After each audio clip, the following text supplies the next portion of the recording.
Narito ang programang totoong-totoo, Tambayang Mocha at Drew. Programang magliliwanag ng ilang mahahalagang mga issue. Tambayang Mocha at Drew.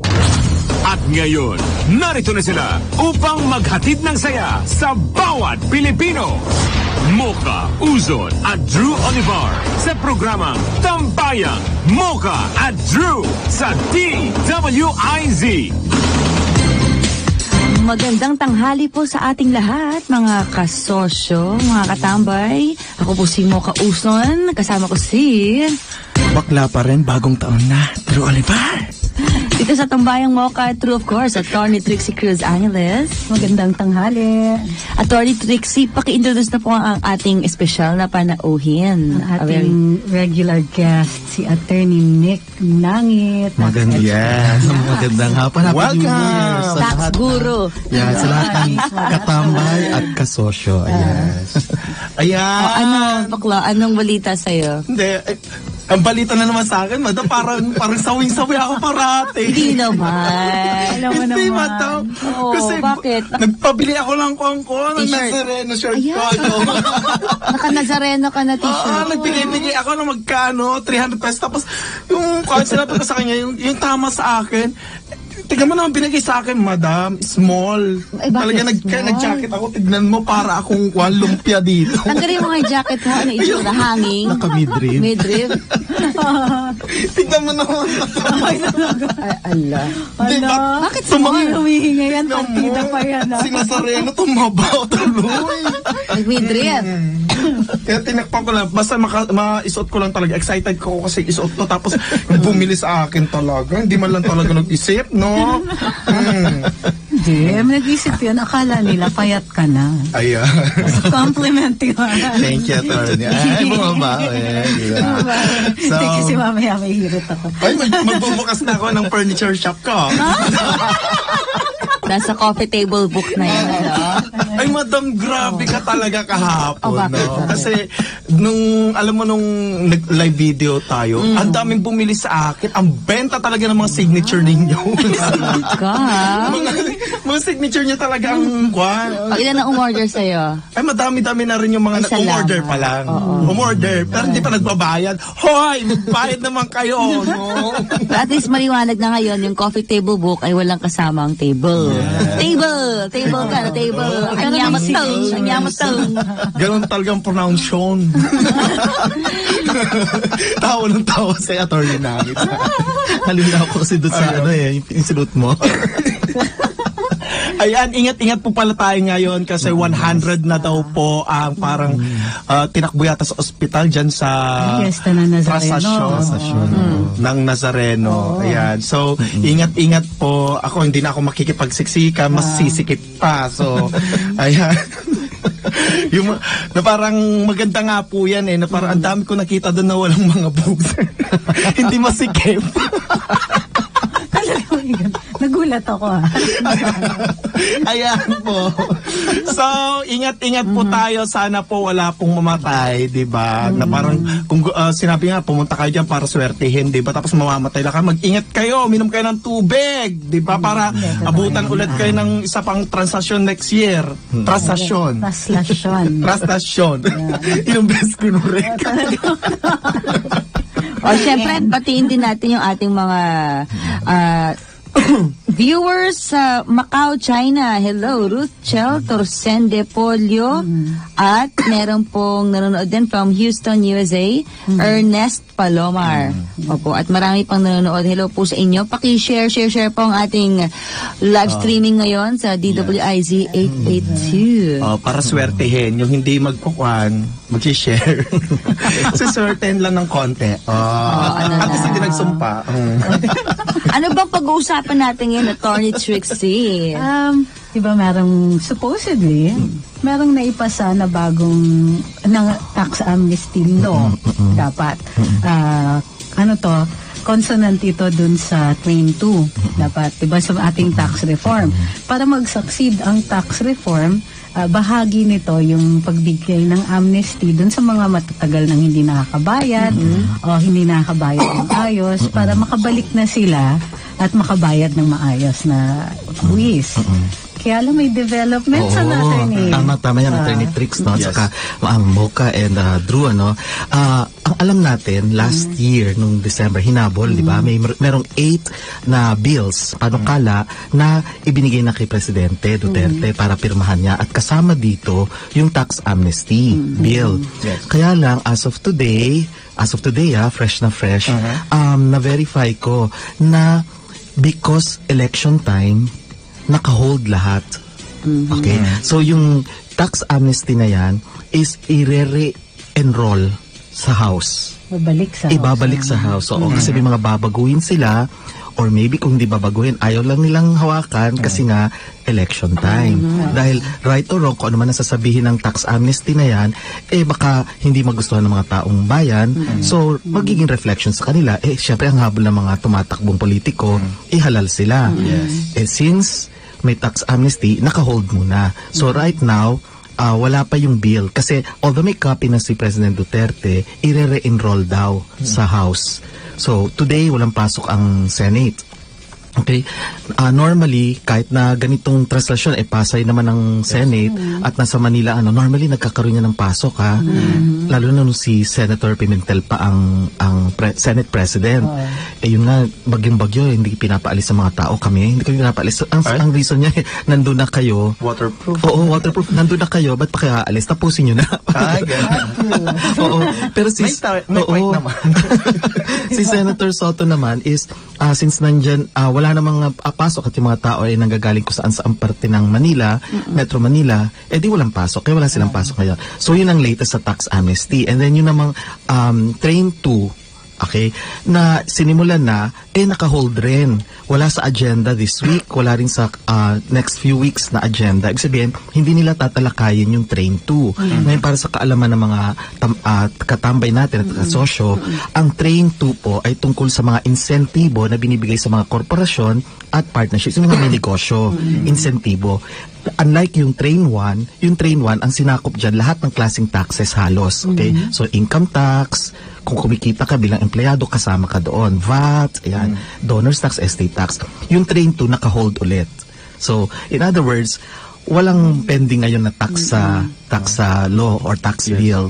So, naka-hold attorney yung mga bill. Ngayon, para naka-gate sila. So, bill gate. Tama. Yeah. Sa dulo. Bill Gates. Kasi marami yun. Madami yun. Kontra naman. So, ano pong asahan natin yan? Ang asahan natin is yung mga nakasaad dun sa mga panukala, most likely, yun pa rin ang itatakel. Magbabago lang. Ang isang example, sa tax amnesty, may nakita akong isang part na babaguhin. For example, ang nakalagay kasi yung sa SALN, yung Statement of Assets, Liabilities and Net Worth. Pag yun ay isinabmit mo, meron kang doon ibabase yung tax amnesty mo. Pero ngayon, nagkaroon ng dalawang isasubmit na pwede mong pagpilian. Meron yung tinatawag na Statement of Assets lang. Pag Statement of Assets lang, may percentage na babayaran ka na tax amnesty. Mas maliit. Okay? Pero pagka nagsabit ka ng SALN, mas malaki. 5%. From 2% to 5%. Ibig sabihin, depende nga, may choice ka, may option ka, kung isasubmit mo yung Statement of Assets lang or yung Statement of Assets, yung SALN. So, dalawa yan. Statement of Assets or yung SALN. Pag Statement of Assets ang yung sinumite mo, then may tax amnesty ka na maliit lang ang percentage. Based sa gross assets, yung total assets mo. Pero kapag SALN, net worth, maliit kasi yung basehan, malaki naman yung tax na babayaran mo, 5%. In any case, maliit pa rin itong dalawang to, yung 2 at saka 5%, kasi hindi ka nga nakapagbayad ng maraming taxes in the past, mas maliit ngayon para may insentibo ka na magbayad ng tax. Yun ang latest na alam ko. So, maaaring mabago yon or maaaring mag-stick pa rin sila doon. Madam, ilang dati yung mo? Sa SALN mo? Paano pag negative? Wala. Pag negative, wala. Absuelto na? Oo, wala. Ay, zero bill. Kasi pagka negative, wala ka itatax, di ba? Oo, kasi 5% of a negative amount, di wala. Oo, magsi-zero yun, di ba? Absuelto na. So, kapag naluklok ka, madam, ganun pa rin dapat. Wala namang credit yun pag negative. Wala. Ay, walang. At saka may rule sa BIR kasi kapag a certain amount less than a peso, rounded off na yan wala. So, kung zero yan, negative, lalong wala. Zero na. Ay, may pangkilay ka na naman, madam. Ay, siya nga pala, salamat kay Momoy Supe. Strokes by Momo Supe. Itong kilay na ito. Di kasi nagpakilay si Catriona. Kaya Ay, sabi ko, magpa-try nga akong magpakilay dyan. Strokes. Pareho kayo. Kamukha mo Ang si Miss 3D. Africa. Ay, Miss Africa tapos Miss Venezuela. Ganyan yung hair niya talaga. Oy, pero si Venezuela, retokada. Ay, reto ka. Oo, si Madam Mocha, hindi. Natural. Thank you pala kay Dr. Eric Yapuanco of the Icon Clinic po nagpaano ko, Hydra Facial. Ayan. Anyway, balik po tayo sa Tanong ko pa May naman tax ba yan? ano lang ito.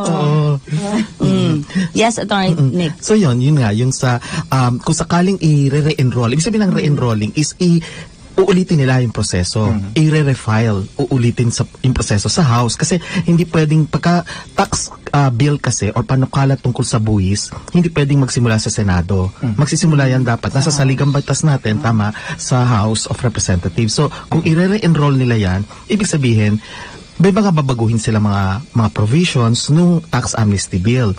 Kung sakaling babaguhin nila, malamang, uulitin lang naman nila to. Yung dati kasi, ang version na nasa Senado na was mag-file ka lang ng SALN, ito yung tax amnesty mo. Pero ngayon, malamang dadagdagan nung pag nag-file ka ng hindi lang SALN o yung statement of assets lang, may percentage din. So iniba nila, di ba? So may mga pagbabagong mangyayari. Ay, ito, attorney, di ba, sinabi nila i-hold daw ngayon kasi election. Paano next year, next term na sa Congress, di ba, iba na yung mga congressman, baka iba na yung mga nanalo. Mamaya baka may mga haharang na dyan. Meron yan, sigurado yan. At saka ang nakakalungkot dito, maganda ang adhikain ng pamahalaan. Maganda talaga, kasi nga nakita ko na yan before, di ba? Yun nga lang, kahit na anong ganda ng kanyang adhikain para sa bansa natin, kung hahadlangan naman ng mga politiko na i-elect, wala ring mangyayari, mahihirapan din siya, di ba? So yun ang yung problem doon. Iboto natin talaga yung mga susuporta. Kasosyo party list. Yes. Tama yan, kasi nakasalalay kasi, hindi naman pwedeng kumilos lang ang presidente kung may mga limitations, di ba? Dapat talaga supportive para ma-accomplish yung mga build. Paano ma-accomplish yan? Nako, 3 taon na lang ang natitira. Pero matagal-tagal pa rin, madam Yung ganun na yun. Ang bilis na nga lang tinan mo nga. Mabilis, pero parang ang tagal, ang dami kasi nagawa. Oo, ang dami talaga. Ang dami rin natin nagawa, no, madam? Oo, grabe. Ikaw. Tsaka pala thank you kay Ma'am Cynthia para sa shoes, 2 pants at jacket. Wow, salamat po Ma'am Cynthia. Hello din, Ate Gloria, Helen Gloria, no? Nangungulit dito. Okay na. Go. Sabi nga ni Gina Pableo Monsi, parang ang bagal ng mga mambabatas, ang daming pending. Yes, totoo yun. In fairness to them, ang dami kasi talagang panukala na gusto nilang ilahad. Ang dami. Ang dami naman aspeto ng buhay kasi natin, di ba? Kaya lang, pagka sa priority, ang napansin ko nung ako ay naging consultant nga sa Senado is pinaprioritize nila yung magbibigay ng pogi points. Yes. Oo. Kung ano yung ikagaganda ng image nila, lalo na kung re-electionist, yun ang uunahin nila. Pagka medyo sablay sila doon, ayaw nila. Oo. Kasi kung para madami kayo doon sa isang project na yun, para isang bill na yun, di ba? Para dapat isa lang, na para mas pogi, na solong-solo mo talaga. Ikaw lang nakaisip noon? Ganon! Yes, oo. Alert. Parang credit grabbing naman na yan. At saka nandun din yung quid pro quo na sinasabi na, oo, di ba, nandun yun Kumbaga, give and take tayo. May panukala ako, may panukala ka, o sige, boboto ko sa'yo, pero bumoto ka sa akin. Pabor ka dapat. Paano pagka hindi sila nagkakasundo? Ayun. Nag-iipitan. So, nandun yun ngayon. Hindi, mas natatakot ako pag nagkakasundo sila. Ay, oo. Kasi may mga singit-singit dyan. Tinatawag natin na insertions. Tama. Dami yan. Pinag-usapan, iba, pagdating dun sa BICAM, Totoo. may mga pumasok na provisions na hindi na nakikita ng taong bayan. Yes. Yeah, babalik nga siya sa House at saka Senate, pero only for approval. Yes, for ratification na pipirma lang sila. Tapos i-forward na sa Malacanang for signature. Maski nga ako nagulat noon, di ba? Kasi iba yung version, paglabas ng BICAM Conference Committee, ano ito? Saan ang galing ito? Na hindi siya na-discuss sa mga sessions. Parang bakit meron ito? Hindi naman kami makakapalag. Kasi produkto yon Tama. Oo, ng BICAM committee. So ibibigay na yan kay presidente. Nasa sa kanya na ngayon. Ang power na lang matitira sa kanya, i-veto line provision kung ayaw niya. So yun lang ang magagawa niya. So it's not fair na siya yung titirahin, na sasabihin ganyan na siya yung may kasalanan daw. No, kasi may kalagawan din dyan ng legislative. Oo. Oo nga, lagi na lang itigil ang train, kasalanan ni Duterte, di ba? Itong si Pabost vlog na meron pang napakagandang graphics, di ba? Na sabi, sasagasaan. May graphic artist. Sasagasaan na ng train na may hirap. Ayan, parang si presidente ang gumawa ng batas na yan, ano? Kalokohan. Kaya nga ako natutuwa na sa programang ito na imbitahan at pumayag na rin ako. Kasi nga maraming kalokohan ang ini-spread, ang pinapakalat ng mga taong wala namang alam talaga sa buwis. Oo. Ano masasabi mo kay ano masasabi mo kay Bam Aquino na lagi na lang di ba matagal ng credit grabber yun? Hindi lang ang sinasabi niya yung tungkol sa train. Pahirap na excise tax, galit na galit siya, more than 10 pesos daw ang pa-explain Talk to the Marines na lang. Kasi Usapin niya, talk to my hand. Ano nila, pinapalabas niya kahit 2 pesos na lang yun. 2 pesos ang increase this year. Pero ang sinasabi nila, more than 10 pesos yung increase. No. Kasi kinakarga nila yung lumang excise tax na nandun na bago natin si Duterte. And not only that, nung botohan, bumoto siya in favor. Bumoto siya in favor of Train 1. Kasi nga alam ko, dahil buti nga nakasave sa Facebook ko yun. 17 of them voted in favor. Isa lang ang nag-no, si Senator Hontiveros. Kasi gusto niya yung VAT from 12 going 10%. Kumbaga last minute gusto niya isingit yun. Hindi naman lang napag-usapan yan during the mini sessions, bigla-bigla gusto niya. Syempre, ano siya, hindi siya nasunod, di ba? So siya lang yung nag-vote ng no. All the rest, nag-vote ng yes. Of course, yung wala doon, wala. Nagbigay lang siya ng kanyang comments si Senator De Lima, pero binasa lang. Pero wala namang nakinig kasi nagkwentuhan ng mga senators. Tapos ngayon, attorney, ang sasabihin niya na parang dati nagkamali siya kasi hindi daw niya alam kung tataas talaga yung presyo nitong gasolina, ganyan. Parang, syempre, tataas talaga, bababa talaga. Uy, tigil-tigilan niya ako kasi nagpa-participate kaya siya. Every time na may session, nagsasalita rin kaya siya. Dun sa executive, yung plenary session. So, kasi nagsasalita, dalawang senators yan yung magsasalita, may mag-oppose, ganyan. So, nagsasalita rin siya. So, ano sasabihin niya na hindi niya alam? May pagkakataon siyang humirit, hindi siya nagsalita. Tapos ngayon sasabihin niya, pahirap daw sa mahirap. Hindi po siya pahirap. Pag makikita niyo yung total package, napakaganda siya. Pang-mahirap. Oo. Pang-mahirap pa nga para siya. Sa mahirap In fact, ngayon sa Train 2, i-address nila yung mga korporasyon naman. Kasi ang magiging beneficiary nito, yung mga mahihirap din. So, hindi nila tinatago nila yan na nakakainis tinatago nila yung benefit talaga. Hindi kaya itong mga umaalma sa train law ay may mga pansariling interest na binubulungan ng mga oligarkiya. Sabihin nyo, mahihirap ang matatamaan dito pero sa totoo lang, itong mga oligarkiya ang tatamaan ng train law. Tama dyan. Yes, attorney. Meron dyan mga, ano ba yun, yung mga special, yung mga, hindi siya yung sa yung sa code. Benefits. Na mga malls. Yes, yung mga malls, nagkakaroon ng, ano ba siya, tax-free? Yes, Tax-free siya dahil simple lang, dahil nandun yung call center. Yes, nandun yung mga zones na may incentives, ang diba? gagawin nila, imbis na yung lugar lang para sa call center ang merong tax incentive, yung buong mall mag-a-apply for tax incentive at bibigay. Yes. So, racket-racket din yan. Sino ba may-ari ng mall na nasa Senado? Sino ba? Mall? Tsaka marami, meron pa asawa niya, parang nasa advertising ng isang malaking kumpanya ng mall din. Mahilig sa lupa. Ayan, oo. Meron iba na, halimbawa, yung PEZA, Yes, oo. Yung, ano ba yan? Ano ng PEZA? Nagbibigay kasi yan ng incentives, di ba? Tapos, syempre, pagka nagbigay ng incentives, yung mga dating malalaki incentives, babawasan. Kung meron siyang mga negosyo dun sa mga ganung lugar, syempre, lalaki na ngayon ng tax niya, kaya kumukontra siya. Pero ang ina-advertise nila is marami daw magpo-pull out ng korporasyon dito. Kalokohan. Maraming aalis. Magda-divest daw sila. Ito yung point natin. Kung yung tax, yung pagtanggal ng insentibo ninyo ay magpapabagsak doon sa korporasyon nyo, ibig sabihin yung government yung nagsusuporta sa negosyo nyo. Ibig sabihin, hindi kayo negosyo. You're a charity na binibigay ng gobyerno yung pagkakataon ninyo kumita.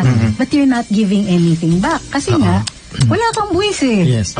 So, pero nananakot sila. Ang nagpapapanik sila ng taong bayan, sasabihin nila, hala, maghihirap mo na, mawawala ng trabaho, maraming Aalis na raw yung mga investors, yung mga kumpanya. investors, mga Wala nang corporation. papasok. Kaya ngayon yung target mismo ng Train 2. Ibig sabihin, titingnan ngayon yung mga kumpanya na binibigyan ng insentibo, sila ba ay nakakatulong sa ekonomiya? Kasi hindi na mo monitor eh.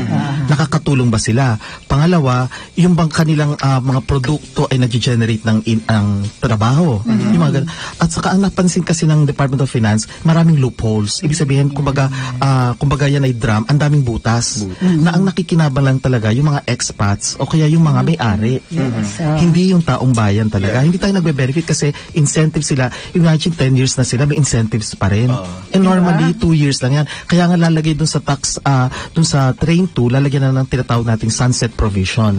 Ang ibig sabihin ng sunset provision, dadating ang time na wala ng incentives. Kasi kaya ka lang naman binibigyan ng incentives. Parang baby yan, na tuturo ang maglakad. Pag marunong na maglakad, wala na yung ano niya, yung stroller, walker niya, wala na.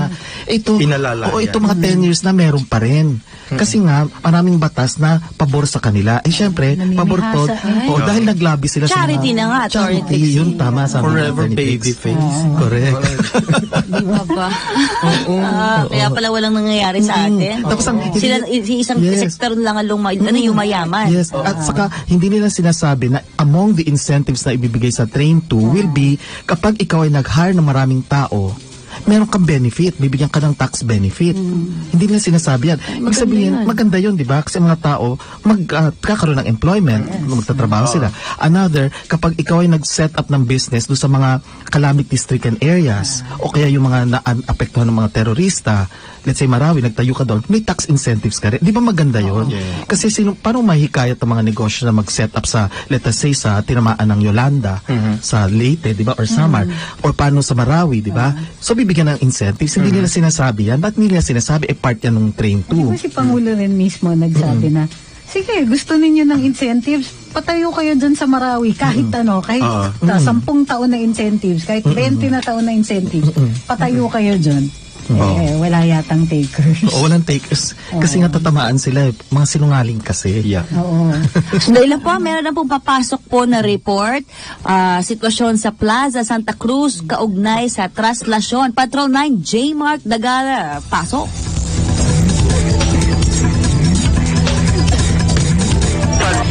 Puhusad na ang unahan ng translasyon at nakalagpas na ito sa bahagi ng Santa Cruz sa Maynila.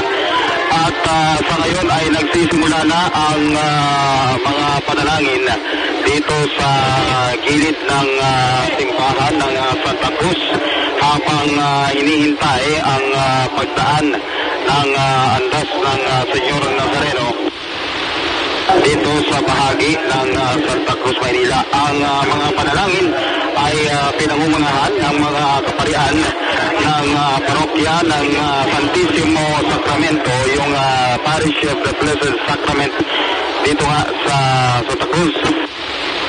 At dito ay nakalabas na ang imahe ng Nuestra Señora del Pilar, ang Birhen ng Santa Cruz, na para doon sa isa sa mga tampok ng translasyon na kung tawagin ay Dungaw.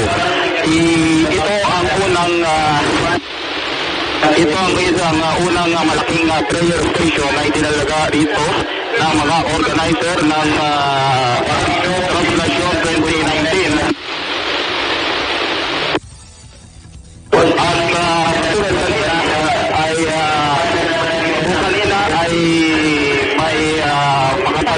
Pa lamang ang bilang ng mga tao ngayon ay dagsana ang mga devoto ng Senyor Nazareno dito sa gilid ng simbahan ng Santa Cruz, kung saan dito na nila antabayanan ang pagdaan ng andas ng Senyor. Kanina dumaan ako sa iwihimpilan ng Red Cross sa harap lamang ng simbahan ng Santa Cruz at batay kay Miss Julie Legaspi. na siyang pinuno ng Philippine Red Cross na nakaantabay dito. Sinasayang nasa 4 na puna ang kanilang napagsisilbihan ng first aid. Ito yung mga tumaas ang presyon. Habang nasa hindi ba sa 5 naman yung mga tinugnan na mga natibo, yung mga nasugatan sa paa. Pero ito yung mga pawang mga menor de edad lamang. Kailanman patuloy inaasahan na karami pa yung kanilang marerespondihan ng mga tumataas ang alta presyon at sa pagdating mismo ng andas hanggang sa paglagpas nito dito sa bahagi ng Santa Cruz sa Maynila. Hanggang sa kasalukuyan, nakaantab pa rin ang mga tauhan ng Manila Rescue, mga volunteer rescue groups, again din ang Philippine National Red Cross para sa pagtugon nila sa anumang emergency sakaling kailanganin. Nakaposto pa rin ang mga tauhan ng Philippine National Police upang tiyakin ang seguridad, gayon din ang peace and order sa kabuuan ng translasyon. Sa kasalukuyan, dito na kami sa bahagi ng paanan ng Jones Bridge kung saan inaasahan na ito'y nasa na daraanan din ng translasyon ngayong taong ito. Pansamantala, ito sa Takulay, G.R. Tagala, nagulat pa sa hindi na nilagalakas ng WIC.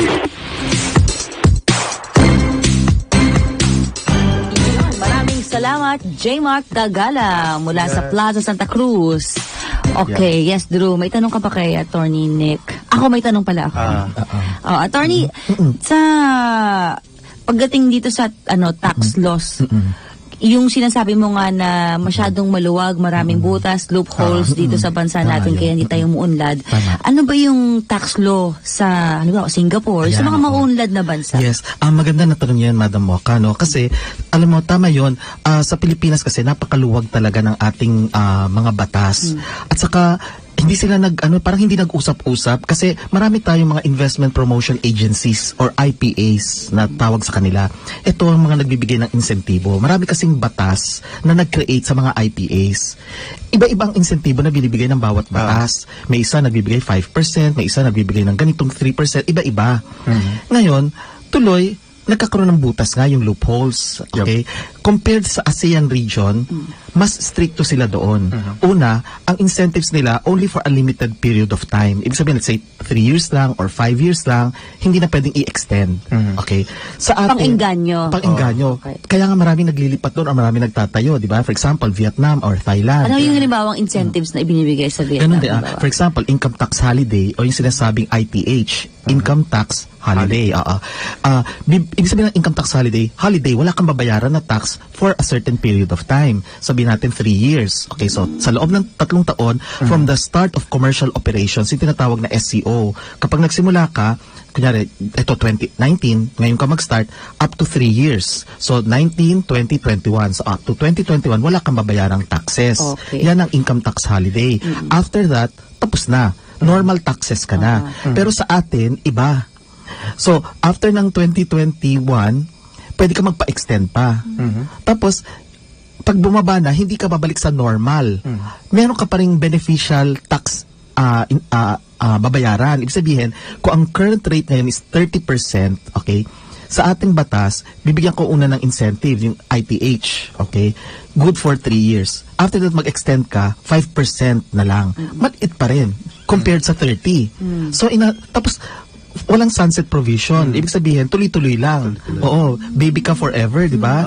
So, kaya napansin ng gobyerno na ng DOF natin, teka, kailangan ayusin natin ito, standardize natin para hindi naman nakakalito. Kasi kung ikaw ay mamumuhunan, isa kang foreigner, pupunta ka sa Pilipinas, hindi mo alam kung ano bang gagawin mo kasi iba-iba ang batas, di ba? So, aayusin na yan doon sa Train 2. So, in other words, like Singapore, yung nabanggit ni Madam Mocha, doon, sila ay may limitasyon. So, mas stricto sila. Sa atin, mas maluwag.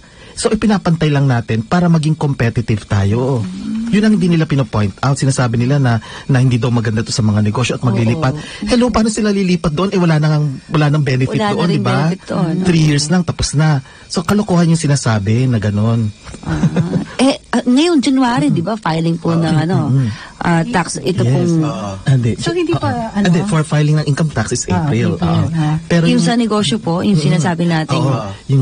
Kasi maraming may gustong mag-start ng negosyo, lalo na yung mga OFWs na nakikinig sa atin, o kaya magre-renew, di ba? Kunyari, ng mga permits nila. Ang mga tingnan nila kasi January ngayon, unang-una yung tinatawag ng mga mayor's permit, business permits. Yan ay sa lokal na pamahalaan. So, sa kumbaga munisipyo, doon ka pupunta, o kaya sa City Hall, doon ka pupunta, o kaya sa provincial government, no? PTRs. Oo, yung mga PTRs, or professional tax receipts, pati mga sedula, yung community tax certificate. So, yan ang kailangan asikasuhin mo. Kung ikaw ay bagong negosyo pa lang, okay, walang basehan pa ng magkano kinita mo. Kasi ang pag-compute kasi niyan, may table yan eh. So, kung mas malaki ang kita mo, mas malaki ang babayaran mong tax. Okay? Since start pa lang yung negosyo mo, wala ka pa namang kita, okay? So, mangyari, ibabase yan sa kapital mo. So, let's say, ang initial capital mo sa business mo is 1 million, okay? May percentage yan. Yun ang babayaran mong business permit. Kung ikaw naman ay magre-renew, okay, titingnan yung last year, 2018, magkano ba yung gross kita mo, yung total na kita mo. May percentage, titingnan sa table. So, kung ano yung corresponding na babayaran mo, yun lang ang babayaran mo. Yun ang renewal ng mayor's permit or business permit. Aside from that, syempre, magbabayad ka rin ng mga kung ano-anong mga fees. At ang pinakamalaking kalokohan dyan, yung fire extinguisher. Ay,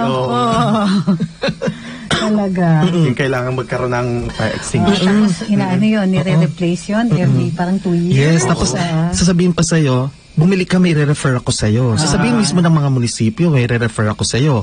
Tapos, kung naman, hindi meron ko kakilala, o sige, kung gusto mo yan, matatagalan ng permit mo. Ayan. Nagiging business. Magiging business. Kasi mangyari, nag-ooperate ka na for let's say 6 months, wala ka pang mga permits, di ba? Pero kung kukuha ka sa kanila ng fire extinguisher doon sa kakilala, kaagad, ang bilis, may business permit ka. Siyempre, may commission yung mga nandoon sa City Hall. Yun ang corruption, di ba? Oo. So, yan ang mangyayari. Ngayon, kung ikaw naman ay mag-start ng bagong business, depende sa negosyo na i-start mo. Kung ikaw ay single proprietorship lang, mag-isa ka lang, let's say, grocery store, or sari-sari store, or whatever, DTI lang yan, Department of Trade and Industry, magre-register ka, tapos huwag kakalimutan yung sa BIR. Kasi kailangan mo ng Certificate of Registration, yung sinasabing core, okay? Bibigay yan parang diploma, okay, na nakarehistro ka. Tapos i-check mo doon, ano-ano ba yung mga taxes na babayaran mo. So, income tax, malamang, withholding tax, marami yan. So, check mo yan, tapos, allowed ka na ng BIR to operate. Of course, magre-register ka rin sa DOLE, Department of Labor and Employment, kasi may mga tauhan ka, di ba? So, pagka na-accomplish mo yan, okay, go na, start na ng operations. Pero kung ikaw ay korporasyon, kailangan mo mag-register sa SEC, Securities and Exchange Commission. Kung partnership, ganun din, sa SEC rin. So, yun ang mga tatandaan nila. Ngayon, kailangan yan, kasi earlier natanong din sa akin ni Drew, yung tax mapping na sinasabi. Oo, kasi naririnig natin. Ano ba yung tax mapping yan? Yan yung surprise visits na ginagawa ng BIR. Pupuntahan ng negosyo mo, Drew. Ayan, biglang appear silang ganyan, ano? Tapos walang walang permit, walang registration sa BIR. Yan. Kasi kailangan nakalagay yung nakalagay na ask for your receipt. May mga Walang nakalagay resibo. ganyan, oo. O kaya may nakalagay kasi na BIR register, may nakasulat, diba? May tax map si Pam. Walang resibo. Ay, yan, maganda yan. Maganda i-discuss natin yan. Tungkol dyan sa pub na yan. Kasi hindi na napag-usapan yung yung tungkol sa mga tax consequences na yan So, kailangan naka-display. Pag hindi mo dinisplay yan, may possible na violation ka at may multa. 1,000 hanggang 50,000. Pero kung sobrang dami mong violations at talagang matagal ka na pala nag-i-exist, wala kang binabayaran na ganyan, pwedeng ipasara yung negosyo mo. Part yan ng Oplan Kandado ng BIR before. Oplan Kandado. Okay, wait lang. Napasarap pa usapan natin. Mag-break pala tayo. Okay, Juanes, ito ang Tambayang Mocha Drew with Attorney Sixty Good Anglers and Attorney Nick Langit. Sila Mocha Uson at Drew Olivar sa programang Tambayang Mocha at Drew sa DWIZ. Muli nating balikan sila Mocha Uson at Drew Olivar sa programang Tambayang Mocha at Drew sa DWIZ. Welcome back po mga kasosyo sa Tambayang Mocha at Drew. Ako po si Mocha Uson kasama si Bakla pa rin, New Year na. Bakla pa rin, Drew Alivar. Attorney Trixie Cruz Angeles. The beautiful. At ang ating panauhin, tax guru, Ang ating tax guru. Attorney Nick Langit. And the Android. May tanong pala si William. Ay, teka muna, batiin muna natin, may nagpapabati. Happy birthday po, Grace Bermudez. Fred de Luces. Happy birthday, ma'am. Ito, tanong ni William Gabayan, paano yung mga hardware na hindi nagre-resibo o magresibo man ay yung mga duplicate ng resibo ang ginagamit. Walang original dyan. Sa Kamanaba, grabe dyan dahil puro in-check ang mga may-ari. Alam nyo, madam, ano yan talamak na yan, yung ganyang practice. Hindi lang mga hardware stores, ang dami yan, kalat-kalat yan sa buong Pilipinas. Na ang ginagawa nila, hindi nagbibigay talaga ng resibo. Yes. Bibilin ka, wala ibibigay, bibigyan ka lang ng parang, yung acknowledgement receipt na nabibigay sa mga bookstores. O kaya pag hindi ka humingi, walang bibigay sa'yo na gano'n, basta nagbayad ka, okay na. Di ba? So yan, kaya may tax mapping. Pero alam nyo, ang BIR, hindi naman lahat pinupuntahan. Pinipili nila kasi hindi kakayanin ng personnel nila. Bilang mo kung lahat ng mga negosyo pupunta nila sabay-sabay, di ba? Kulang sa oras kasi hindi lang naman yun ang trabaho nila. Nag-examine pa sila, nasa office din sila, nakaupo, may mga ginagawa sila. So pinipili lang nila. At saka, pinipili nila based on industry. Ano ba yung industries na malaki ang contribution sa economy natin? Yun ang uunahin nila. Oo. So, pababaya. Tapos, among the industries, let's say, kunyari, technology. Or let's say, hindi, wala masyadong problema sa technology kasi call centers na tax compliant naman yan Let's say, yung mga construction, ayan. Sa construction industry, may mga hardware stores, di ba? So, titingnan nila, ano ba ang mga, pagka ginawa nila yung parang, breakdown sa construction industry, ano ba yung mga businesses na nagko-contribute sa construction industry? So merong mga suppliers, merong mga let's say welding, merong mga cement, etc. Titingnan nila kung sino yung pinakamalalaking nagko-contribute. Yun nga yun ang kanilang pupunteriyahin muna. Okay. So yun ang pupuntahan nila for tax mapping. So hindi pa siguro nasisilip yung mga let's say sa Kamanava, hindi pa nasisilip. Pero in case na masilip dyan naman pumapasok din yung lagay. Yung mga corruption, and it's so endemic sa buong Pilipinas kasi sasabihin sa iyo ng examiner, pupunta, ang mga examiner nasa baba lang yan ng hierarchy hindi yan yung mga pinaka-boss, di ba? Sasabihin sa iyo, hindi ka nagbayad, kulang ka ng ganito mga forms. O sige, ito, bibigyan ka ngayon ng LA. Yung LA, sinasabing letter of authority. So, nakalagay doon mga violations mo. So, ikaw naman, naku, paano yan? Wala akong mga resibo, wala akong libro, wala akong naisulat. Kaya, lagot ka, mananagot ka na ganito, magbabayad ka ng 10 million. At sasabihin naman, wala akong 10 million, baka naman pwedeng daanin na lang natin sa usapang mabuti. Mabuting usapan, di ba? Sasabihin naman ng examiner, sige, so imbis na 10 million, 5 million na lang. Pero walang resibo. Tapos bibigyan kita ng tax clearance, TCL. So ikaw naman, syempre nasa negosyo ka, ayaw mong mag-stop yung business mo. Gusto mo tuloy-tuloy, di ba? Kasi kung mag-stop ka, i-inventory mo yan, 1 week, 1 month, di ba? Ang mangyari, malulugi ka, maraming mawawala sa yung customers, di ba? So okay, papayag ka na, bibigay ka ng 5 million, bibigyan ka ng TCL, pero TCL is tax clearance, ibig sabihin wala kang liability na sa tax. Yung 5 million na yon, hindi lahat yung pupunta sa gobyerno. Sabihin natin, ang 3 million na ilalagay nila doon sa tax clearance, nagbayad ka, sabihin natin 3 million lang. So saan napunta yung 2 million? Paghahati-hatian na yan ng examiner pataas. Supervisor niya, yung RDO or Regional District Officer, and even all the way up dati in the past, pati yung mga higher officials ng BIR. So, ganun katalamak. Ang corruption. Oo. Per region pa yan. Kaya tuloy, kaya nagkaroon tayo yung bagong batas nga na, di ba, yung mga BIR officials, may attrition law tayo na kailangan mag-generate sila ng tax collections na so much, kung hindi tanggal sila, di ba? Nagkaroon tayo ng ganung batas. Kasi nga, para iwas dyan sa mga negosasyon na under the table. Yes, pero hanggang ngayon meron pa rin ganyan. Although nabawasan na, pero meron pa rin. Kasi meron nga, halimbawa, isang grocery store, hindi nakapagbayad ng tax ng ilang taon, tapos sabi, ito na lang babayaran mo, 200,000. Tapos, yung binigay naman sa kanyang parang katibayan, walang visa, hindi rin pala nire-recognize ng BIR. Yes, kasi minsan ang binibigyan nila isang papel lang na wala ka na liability pero walang pirma naman. Oo, ganoon. Tapos sabi, okay na yan, pwede na yan. Oo nga. Kasi kaya naman nila ginagawa, ang lakas ng loob nila kasi nire-rotate sila. So malamang next time hindi na yung examiner mo, nasa iba na siya. So ngayon, safe na siya, 'di ba? Kasi iba yung nag-examine sa iyo dati. Tapos walang pirma. So paano mo ituturo, 'di ba? So, Tapos sisingilin ka pa ulit. Sisingilin ka ulit. Ganun na naman 'yun. Paano na yan? Kaya kailangan. Kaya paulit-ulit. It's a cycle. Ganun, yun ang dapat i-address ng ating pamahalaan. Which is napakahirap gawin. Kasi buong Pilipinas yan, hindi lang yan sa Metro Manila. Buong Pilipinas. Attorney, paano kapag nahuli kayong dalawa sana na parang meron ka sana kayo na sinabi na 5 million na babayaran, tapos wala ng mga resibo, tapos nalaman, nagka-bookingan. Anong kaso doon? Ay, marami. Criminal case yan. Criminal O pwedeng falsification. At saka tax evasion mismo. Tax evasion. Mga bakery din daw, ganyan. Yes. Sabi ni E.C. Olaguer. Ang pinaka hindi sumusunod talaga yung mga small businesses, small and medium enterprise. Totoo. Yeah, yung mga hardware, yung mga At sila rin yung nabibiktima tuloy. Yes, sila rin yung nabibiktima.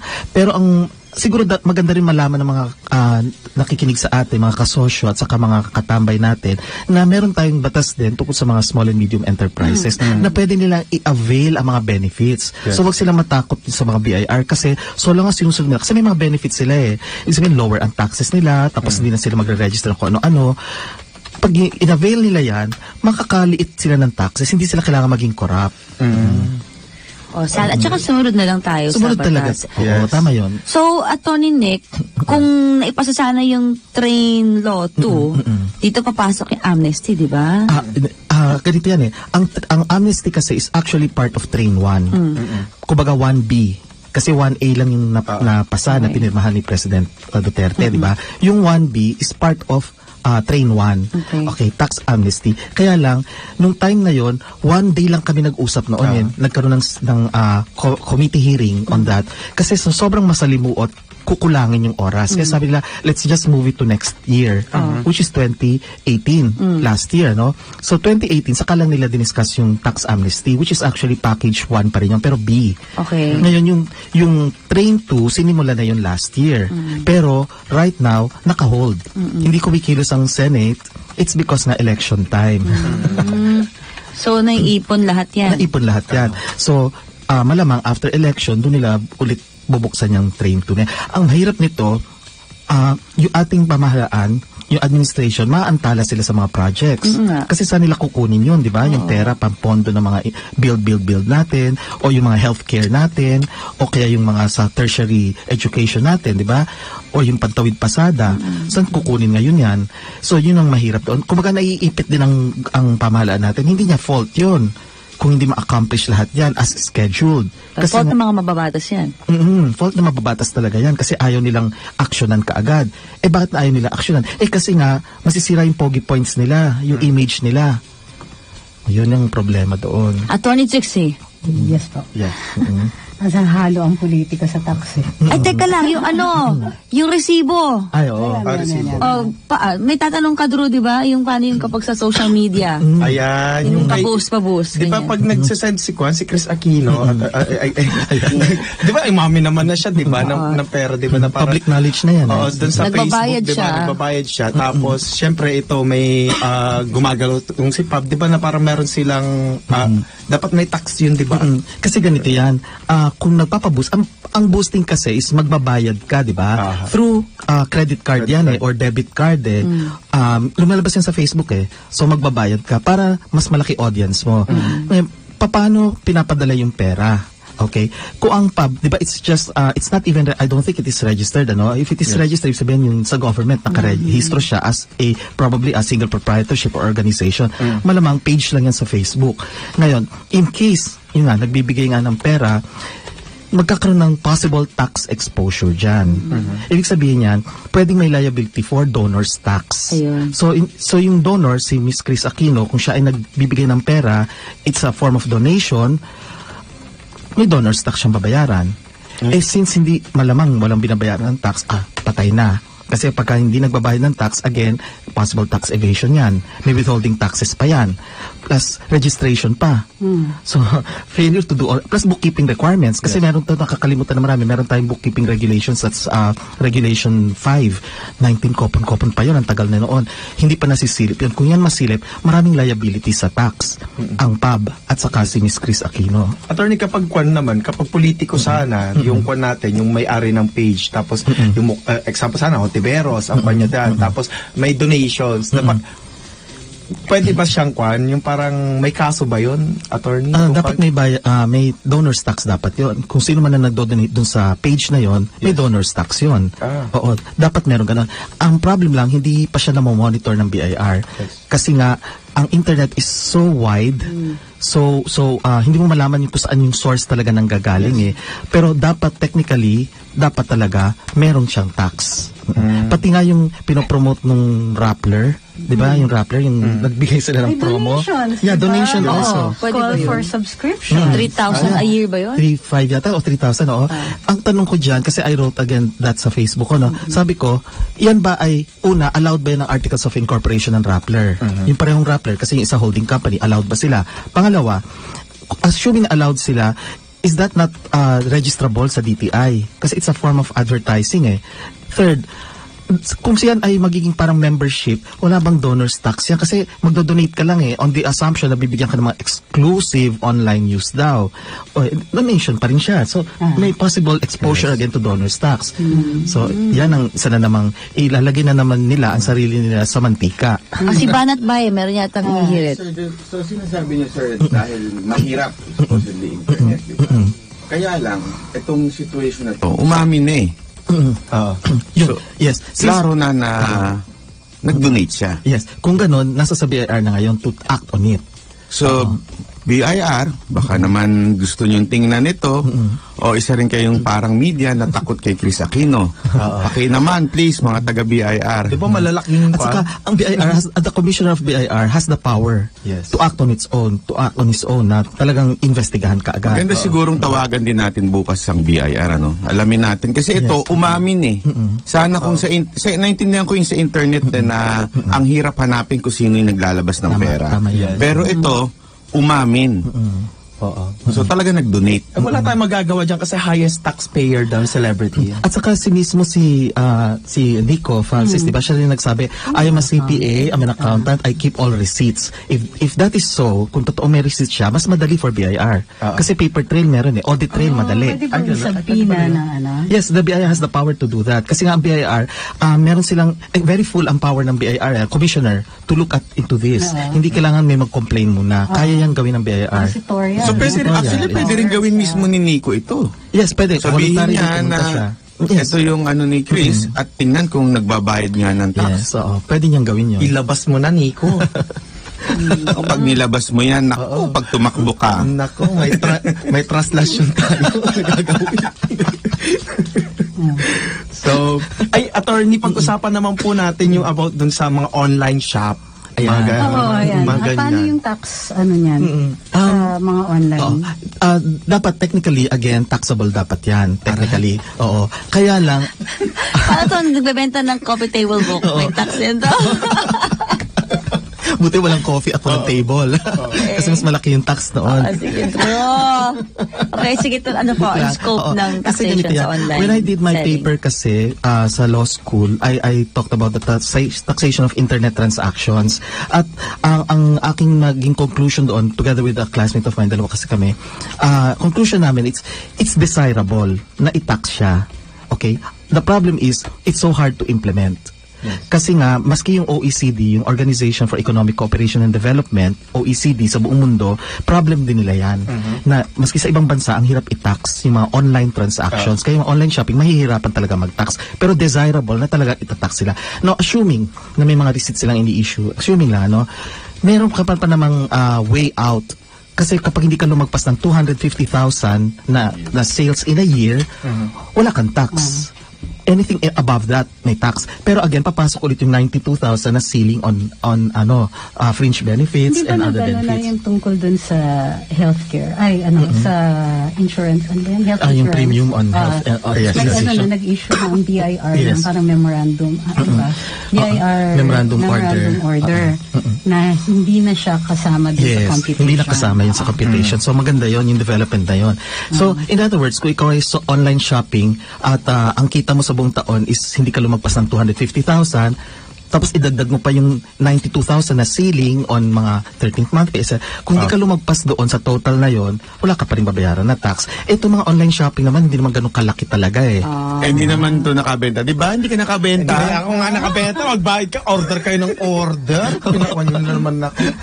Drawing ano. Next time kasi kape ng ibenta mo, tsaka table. Oo nga, magtatay tayo ng furniture shop.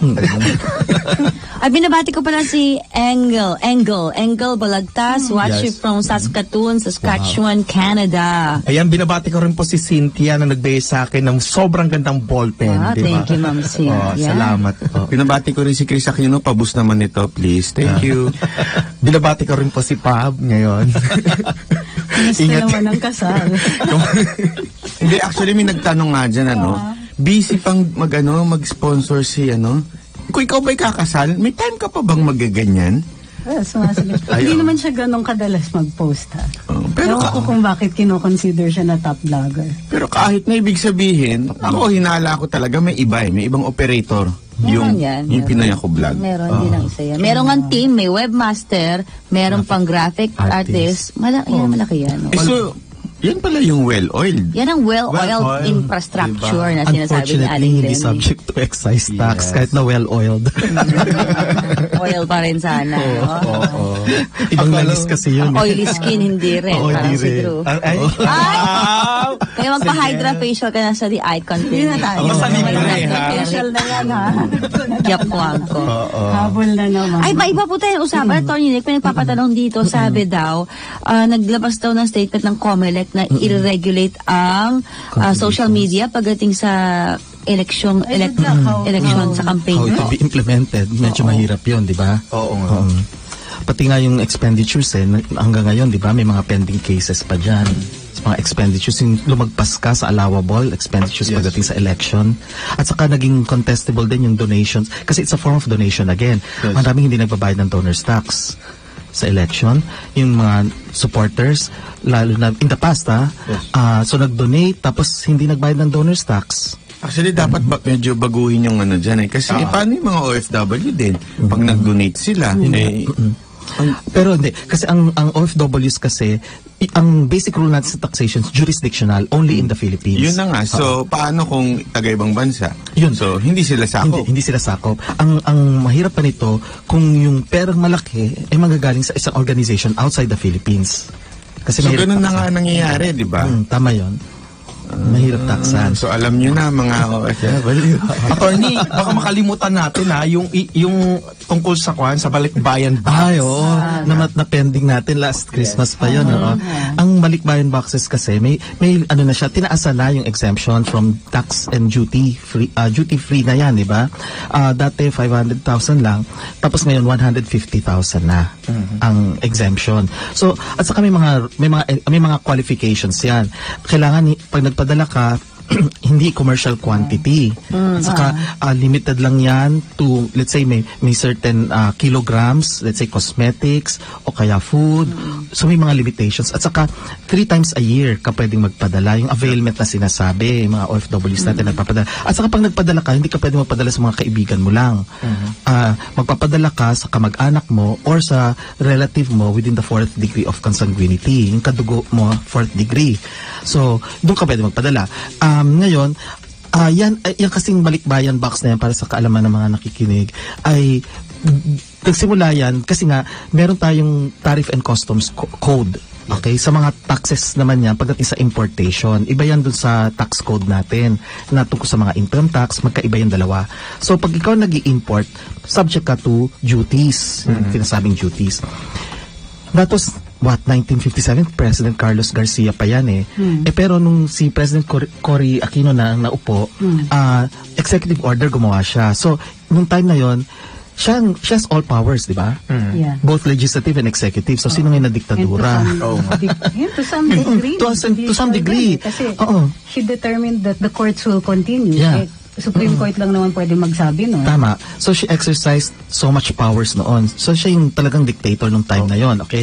Kasi nag-create nga siya executive order na beneficial naman somehow sa mga tao na inalaw na yung magkapadala ng balikbayan boxes nga na exempt from taxes and duties. That was, kasi ang history naman yan, noon pa, yung mga OFWs, nagpapadala sila, pero tinataksan. Kaso, ang ginagawa nila, pinapadala nila sa mga international freight forwarders. Okay? So, pinapadala. Okay? Kaya lang, nagkaroon nung, di ba yung Twin Towers sa Amerika, yung 9/11 ng 2001, bumagsak yung dalawang building, di ba? Naging stricto ang Amerika. So, pag magpapadala ka, bubuksan na, i-inspeksyonin yung mga laman ng mga cargo mo. Kasi baka naglalagay ka dyan ng mga contraband, yung mga pinagbabawal. Okay. Tapos naging stricto na rin ang Pilipinas, yung Bureau of Customs natin. Kaya lang, nitong 2013, 2011 yata to 2013, yung mga senators natin nagkaroon ng panukala. Yun nga, in-increase na yung value ng exemption mo. Imbis na 150 or 500 pesos lang, ginawa ng 150,000 a year. Yes. Per availment yan. So, naging mas beneficial. At saka kinlarify na ng Bureau of Customs through their issuances yung kung ano yung pwede mo lang ipadala, kung ano yung quantity, at saka kung ano yung bawal talaga. Usual naman na bawal, yung mga marijuana, yung mga ganyan, cocaine, at saka yung mga armas. Yan naman talaga bawal ilagay. Pero, allowed ang mga OFWs natin na magpadala in certain amounts, in certain may timbang. Sabi ni Annie Gatchalian Agni, rule of fingers daw po, not more than 10 each item. Yes. Tama Siguro yun. lipstick hanggang 10 lang, ganyan. May limitation nga eh. Maraming items kasi, cosmetics, food, gadgets. So, Kaya lang sabi kasi ni Presidente, di ba, huwag nang buksan. Basta OFW, 2 box lang naman, papasukin na. Kasi the President naman kasi has power over customs eh. Kasi ang power ng President over the Department of Finance, and the Department of Finance controls of course customs. So pwedeng gano'n na mangyari. At saka, Nako, yes, attorney. At saka high-tech na tayo, may mga machines na kasi to determine kung ito ay merong mga weapons. Yes. So mas madali yun kung gano'n. Naku, sabi ni Ryan Enicose, kulang ang 1 hour niyo po, TMD, lalo na pag maganda po ang topic. Naku, Attorney Nick Nangit, ang ating tax guru, maraming salamat. Maraming salamat We'll din. see you again. Sure, Siyempre, anytime. tuloy-tuloy Basta ito. dito lang sa Tambayan. Salamat po. Madaming natutunan ang bakla ulit, di ba? Tatalino, bright na naman to. Isa na dyan na yung sabit ni Chris na naman sa tax. Kaya, Maraming salamat mga kasosyo, mga katambay. Kita-kita po ulit tayo bukas. Ito sa Tambay Mocha at Drew. Ako po si Mocha Uson. bakla pa rin, Drew Olivar. With Attorney Trixie Cruz Angeles, Banat Bay. Maraming salamat, Attorney Nick Nangit. Kita-kita bukas, mga kasosyo. Salamat po. Sila Mocha Uson at Drew Olivar sa programang Tambayang Mocha at Drew sa DWIZ.